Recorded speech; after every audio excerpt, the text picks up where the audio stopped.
안녕하세요. 김건우 목사입니다. 11월이 시작되었습니다. 매일 성경은 두 달에 한 번 발행되기에 올해 마지막 책을 시작한 것이고요. 2020년은 이제 두 달이 채 남지 않았습니다. 예상치 못했던 일들로 가득했던 특별하고 의미 있는 한 해였습니다. 국가적으로도 그렇지만 우리 각자 개인적으로나 가정적으로도 그러했을 것 같습니다. 쉽지 않은 시간이긴 했지만 깨달은 것도 많고 배우고 훈련받은 것도 많기에 의미 있는 시간이었다고 저는 생각합니다. 더 맡기게 되었고 더 잠잠해지게 되었습니다. 많은 것들이 정리되고 정돈되기도 했던 것 같습니다. 초점도 보다 분명해졌습니다. 때문에 크고 작은 어려움들이 있었던 한 해였음에도 불구하고 감사한 마음도 큽니다. 하지만 아직은 좀 더 기다려야 할 것 같고요. 인간은 더 겸손해져야 할 것 같습니다. 주님 주시는 깨달음과 지혜 안에서 남은 한 해를 잘 마무리하고 새로운 해를 맞이할 수 있기를 기도합니다. 그리고 우리 주님 속히 오시기를 기도합니다. 우리 모두 11월과 12월을 잘 보낼 수 있기를 기도하겠습니다. 매일 성경 큐티 본문이 역대하로 바뀌었습니다. 역대상과 역대하는 사무엘하 그리고 열왕기 상하가 다루고 있는 시대와 동일한 시대의 기록입니다. 하지만 단순히 같은 이야기를 반복하고 있는 것은 아니죠. 열왕기서가 북이스라엘과 남유다 모두의 역사를 다루고 있으며 일반적이고 정치적인 역사를 기술하고 있다고 말한다면 역대기는 다윗 왕조를 중심으로 남유다의 역사를 기술하고 있으며 영적인 관점으로 해설하고 있다고 말할 수 있을 것 같습니다. 때문에 다윗의 계보, 성전, 하나님의 언약 이러한 주제들이 유다의 역사를 해석하는 저자의 관점이며 역대기의 핵심입니다. 때문에 역대기는 이스라엘 백성들의 불신앙과 불순종으로 인한 실패를 부정하지는 않지만 그러한 인간의 실패보다는 메시아의 계보와 장차 하나님께서 이루실 회복에 초점을 맞추고 있습니다. 그 과정에서 성전과 율법 그리고 제사장직의 역할이 강조되고 다윗의 계보가 강조되죠. 역대상은 1장부터 9장까지 9장이나 온전히 족보로만 구성이 되어 있는데요. 우리의 인내심을 시험하는 어려운 챕터입니다. 역대상과 역대하는 히브리 성경에서 한 권의 책이었는데요. 히브리어로 기록된 구약 성경을 헬라어로 번역한 70인역에서 두 권의 책으로 나뉘어졌습니다. 배열된 순서로 본다면 역대기는 히브리 성경에서 구약의 마지막 책이었습니다. 그 이유는 아마도 신학적으로 구약을 정리하는 마치 결론과도 같은 책으로 생각했기 때문이며 포로기 이후를 사는 독자들에게 소망과 활력을 불어넣어 주기 위해서가 아닐까 짐작됩니다. 저작 시기로 보면 역대기는 구약 성경 중 가장 마지막에 기록된 책입니다. 학자들은 역대기가 포로기 이후 구약이 끝나고 신약이 시작되기 전 신구약 중간사라고 부르는 시대의 시작을 눈앞에 둔 시점에서 기록되었다고 이해합니다.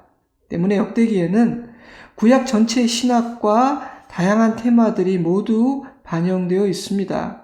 그러니 열왕기서와 역대기는 다루는 시대는 동일하지만 그 관점과 의미와 역할은 전혀 다르다고 말씀드릴 수 있겠습니다. 중요한 책입니다. 다윗은 성전을 건축하고 싶었지만 하나님께서 허락하지 않으셨습니다. 그는 그러한 하나님의 뜻에 순종하여 자신의 소원을 내려놓았죠. 하지만 아들 솔로몬이 성전 건축을 잘할 수 있도록 많은 것을 준비했습니다. 역대하로 넘어가면서 본격적으로 솔로몬의 이야기가 시작되는데요. 역대기에서 성전과 예배는 중요한 주제이기에 성전 건축이 중요한 테마가 됩니다. 역대하 2장에서 성전 건축을 위한 준비가 시작되고 3장에서 본격적으로 건축이 시작되죠. 역대하 2장 1절 솔로몬이 여호와의 이름을 위하여 성전을 건축하고 자기 왕위를 위하여 궁궐 건축하기를 결심하니라. 역대하 3장 1절 솔로몬이 예루살렘 모리아 산에 여호와의 전 건축하기를 시작하니 그곳은 전에 여호와께서 그의 아버지 다윗에게 나타나신 곳이요 여부스 사람 오르난의 타작마당에 다윗이 정한 곳이라. 솔로몬이 왕위에 오른 지 넷째 해 둘째 달 둘째 날 건축을 시작하였더라. 성전 건축은 모리아 산에서 시작되었는데요. 모리아 산은 아브라함의 아들 이삭을 번제물로 드리려 했던 곳이기도 합니다. 예수님께서 십자가에 달리신 갈보리 언덕과 동일한 곳이라고 말하는 성서지리 학자들도 있으니 그곳은 참으로 의미 있는 장소였습니다. 오늘 묵상하고자 하는 본문은 역대하 1장 7절에서 12절 말씀인데요. 간단한 배경 설명부터 해드리도록 하겠습니다. 1장 1절과 6절 말씀을 읽어드립니다. 다윗의 아들 솔로몬의 왕위가 견고하여 가며 그의 하나님 여호와께서 그와 함께 하사 심히 창대하게 하시니라. 여호와 앞 곧 회막 앞에 있는 놋 제단에 솔로몬이 이르러 그 위에 1000마리 희생으로 번제를 드렸더라. 솔로몬의 왕위가 견고해지고 창대해지던 어느 날 솔로몬은 신하들을 데리고 기브온의 산당으로 올라가 하나님 앞에 1000 번제를 드립니다. 한 가지 짚고 넘어갈 사실은 1000 번제는 1000일 동안의 제사가 아니라 한 번에 1000마리의 제물을 드렸다는 의미라는 사실입니다. 그러니 1000 번제를 하루에 한 번씩 거의 3년에 걸쳐 예배에 드리는 행위로 이해하는 것은 본문을 잘못 해석한 것이죠. 아무튼 솔로몬은 신하들과 함께 자신이 거하던 예루살렘에서 약 10km 정도 떨어진 기브온으로 가서 하나님 앞에 제사를 드렸습니다. 오늘 묵상하고자 하는 7절 이하의 말씀은 바로 그 밤에 일어난 일이죠. 7절입니다. 그날 밤에 하나님이 솔로몬에게 나타나 그에게 이르시되 내가 내게 무엇을 주랴 너는 구하라 하시니 솔로몬이 1000 번제를 드린 그 밤 하나님께서 그를 찾아오셨습니다. 그의 예배를 기쁘게 받으셨다는 의미였죠. 그런데 왜 찾아오셨습니까? 내가 내게 무엇을 주랴 너는 구하라. 하나님은 선물을 주기 위해 오셨습니다. 은혜를 베풀기 위해 오신 것이죠. 사랑하는 여러분, 만약 하나님께서 갑자기 찾아와 내게 무엇을 주랴 너는 구하라 하신다면 여러분은 무엇을 구하겠습니까? 이거 생각보다 쉽지 않은 일입니다. 때문에 많은 사람들이 당황할 것 같아요. 하나님 잠깐만요. 생각 좀 해보겠습니다. 혹시 시간 제한이 있나요? 이렇게 말할지도 모르겠어요. 평소에 말씀을 묵상하고 항상 기도하던 사람이라면 평소에 하나님과 동행하던 사람이라면 크게 어렵지 않을 수도 있을 것 같습니다. 왜냐하면 생각이 정리되어 있고 무엇이 중요하며 무엇이 영원한 가치를 지니고 있는지 잘 알고 있을 테니까요. 하지만 하나님과 멀리 있던 사람, 말씀 묵상과 기도를 소홀히 해왔던 사람에게는 당황스러울 수 있을 것 같아요. 무엇이 중요한지 내게 진정 필요한 은혜가 무엇인지 모르기에 엉뚱한 것을 구할 수도 있을 겁니다. 사랑하는 여러분, 나는 무엇을 구해야 할지를 알고 있는 사람인 것 같습니까? 내게 무엇이 필요한지, 진정 중요하고 영원한 가치를 지닌 것이 무엇인지 알고 계십니까? 만약 모른다면 엉뚱한 것을 구하게 될 것입니다. 헛된 것을 쫓으며 살게 될 거예요. 솔로몬은 어땠습니까? 그는 조금도 주저하지 않고 2가지를 요청했습니다. 아마도 그는 평소에 기도하는 사람이었고 자신에게 필요한 은혜가 무엇인지를 잘 알고 있었기 때문이 아닐까 저는 그렇게 짐작해 봅니다. 제가 8절, 9절, 10절 말씀을 읽어 드릴게요. 솔로몬이 하나님께 말하되 주께서 전에 큰 은혜를 내 아버지 다윗에게 베푸시고 내가 그를 대신하여 왕이 되게 하셨사오니 여호와 하나님이여 원하건대 주는 내 아버지 다윗에게 허락하신 것을 이제 굳게 하옵소서. 주께서 나를 땅의 티끌같이 많은 백성의 왕으로 삼으셨사오니 주는 이제 내게 지혜와 지식을 주사 이 백성 앞에서 출입하게 하옵소서. 이렇게 많은 주의 백성을 누가 능히 재판하리이까 하니. 솔로몬은 두 가지를 구했습니다. 첫째로 아버지 다윗에게 약속하신 은혜를 굳게 해주실 것을 요청했습니다. 내 아버지 다윗에게 허락하신 것을 이제 굳게 하옵소서. 세번역 성경은 나의 아버지 다윗에게 하신 말씀을 그대로 이루어 주십시오 라고 번역했고, 현대인의 성경은 나의 아버지에게 하신 약속을 이행하소서라고 번역했으며, 우리말 성경은 제 아버지 다윗에게 약속하신 것을 확실히 이루어 주십시오 라고 번역했습니다. 영어 성경들은 내 아버지 다윗에게 주신 약속 promise를 confirm, 즉 재확인해 주십시오, 확실하게 해 주십시오 라고 번역하거나 fulfill, 즉 성취해 주십시오, 이루어 주십시오 라고 번역했습니다. 그러니 첫 번째 요청의 핵심 단어는 약속, confirm, 성취입니다. 저는 이러한 솔로몬의 기도를 통해서 한 수 배웠습니다. 그렇구나.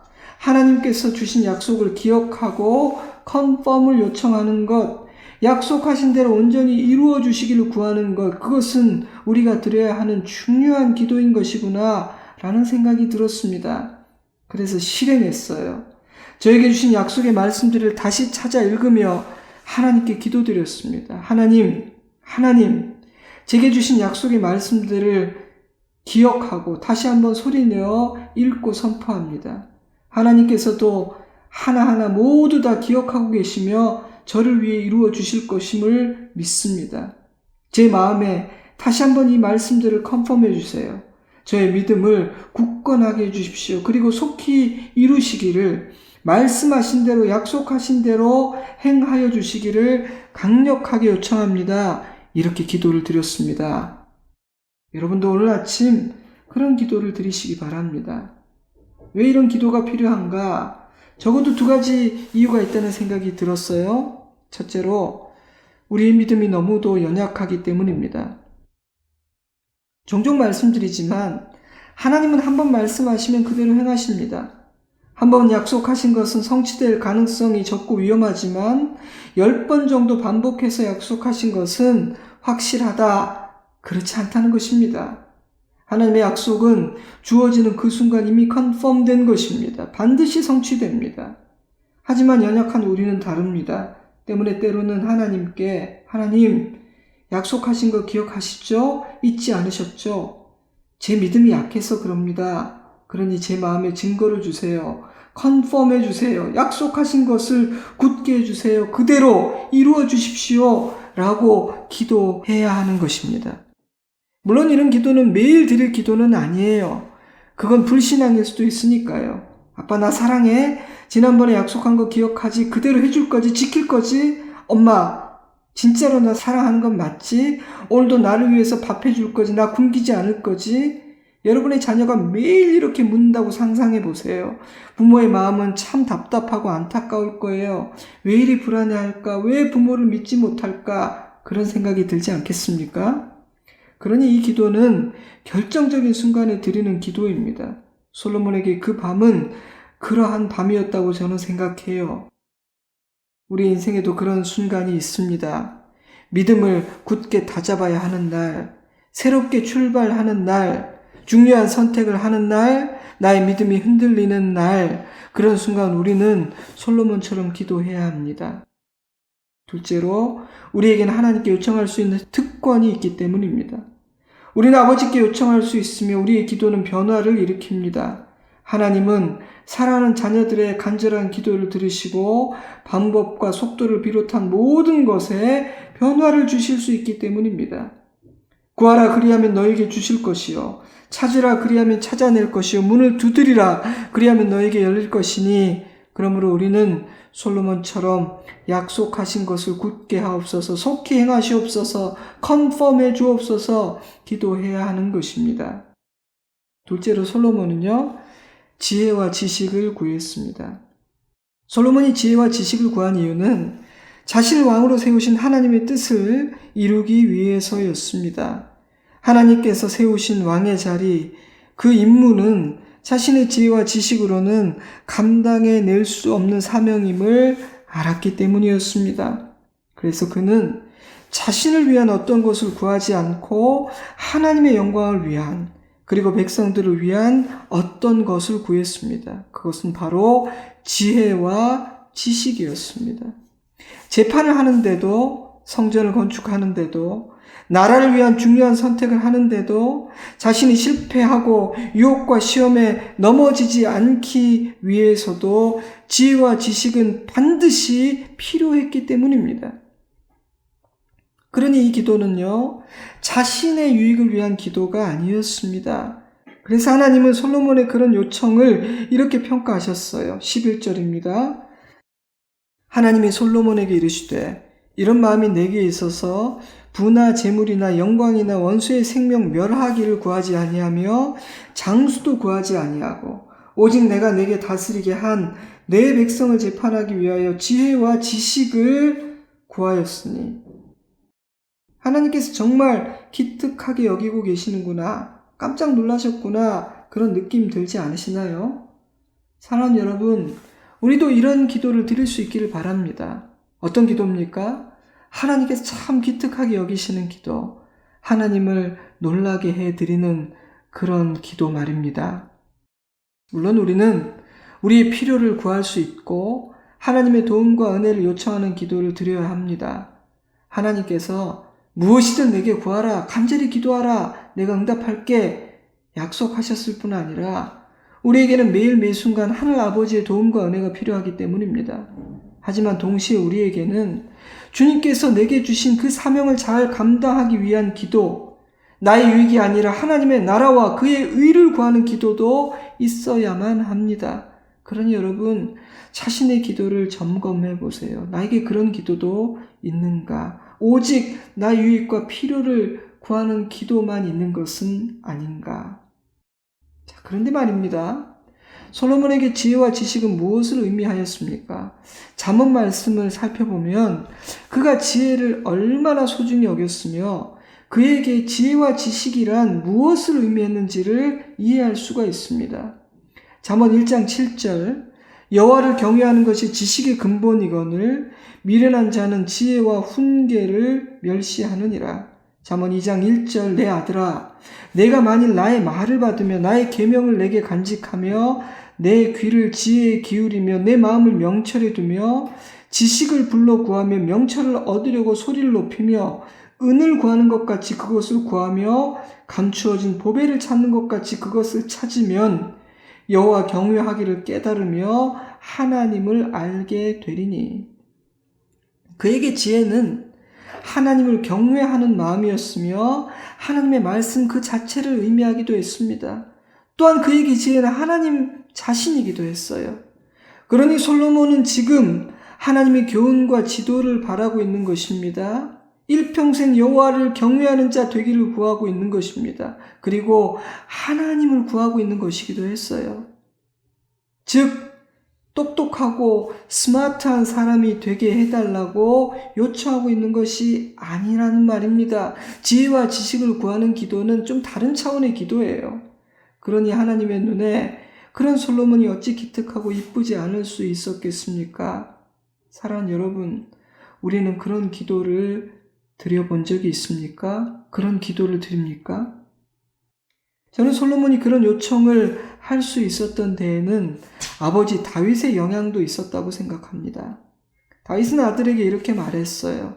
이 말씀은 유언의 성격을 띤 굉장히 중요한 권면입니다. 역대상 22장 11절, 이제 아들아, 여호와께서 너와 함께 계시기를 원하며 내가 형통하여 여호와께서 내게 대하여 말씀하신 대로 내 하나님 여호와의 성전을 건축하며 여호와께서 내게 지혜와 총명을 주사 내게 이스라엘을 다스리게 하시고 내 하나님 여호와의 율법을 지키게 하시기를 더욱 원하노라. 다윗은 하나님께서 사랑하는 아들에게 지혜와 총명 주시기를 기도합니다. 왜냐하면 이스라엘을 잘 다스리고 여호와의 법을 잘 지키는 자로 솔로몬이 살기 위해서는 하나님이 주시는 지혜와 총명이 필요하다고 믿었기 때문입니다. 우리가 생각하는 그 지혜, 총명과는 좀 다르죠.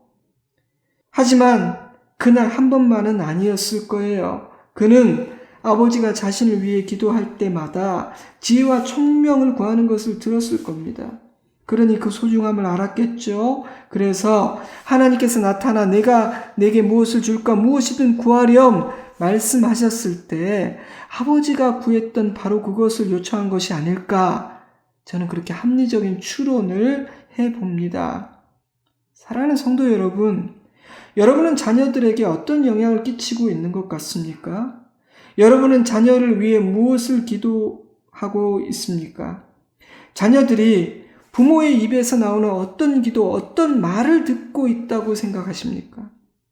우리는 자녀의 인생에 어떤 영향을 끼치고 있는 것 같습니까?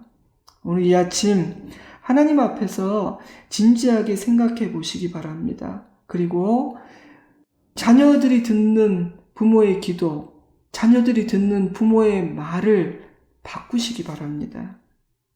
이제 말씀을 정리하겠습니다. 솔로몬의 예배를 기쁘게 받으신 하나님은 솔로몬을 찾아오셨습니다. 그리고 내가 너에게 은혜를 베풀기 위해 왔으니 무엇이든지 구하라 말씀하셨습니다.